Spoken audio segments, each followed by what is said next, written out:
2, 6, 0, 1 тоонуудын байрыг сольж боломжит хамгийн их дөрвөн оронтой тоог үүсгэх гэсэн даалгавар өгсөн байна. За ийм төрлийн бодлогыг бодохдоо хэрвээ боломжит хамгийн их тоог үүсгэе гэж байгаа бол хамгийн их тоог хамгийн их орон дээр байрлуулах хэрэгтэй. За дөрвөн оронтой тоо гэсэн тэгэхээр 1, 2, 3, 4 орон байгаа. За энд юу гэж тавьсан? Энэ орон бол 1000-ийн орон байх ёстой. 1000-ийн орон илэрхийлнэ. Энэ орон бол 100-ийн орон илэрхийлнэ.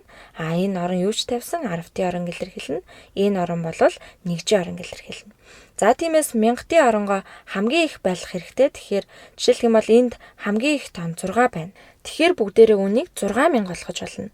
За 600 ч болгож болно, 60 болгож болно, эсвэл 6 болгож болно. За боломжит хамгийн их тоог үүсгэнэ гэсэн болохоор 6000 болгоно гэсэн үг.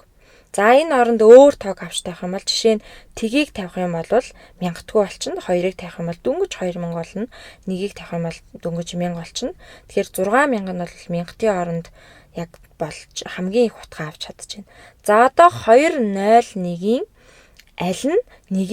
аль нэгийг нь одоо тавьж үүсгэсэн тооноос гарцаагүй их байх тийм тоог сонгох ёстой. Тэгэхээр бас л түрүүнийхтэйгээ яг ижээ санаагаар дараагийн их тоог 100-ийн оронд байрлуулах хэрэгтэй.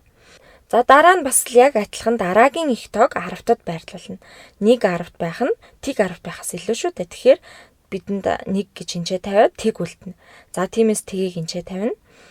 За ингээд бидний тоо бол 6210 гэсэн тоо үүсэж байна.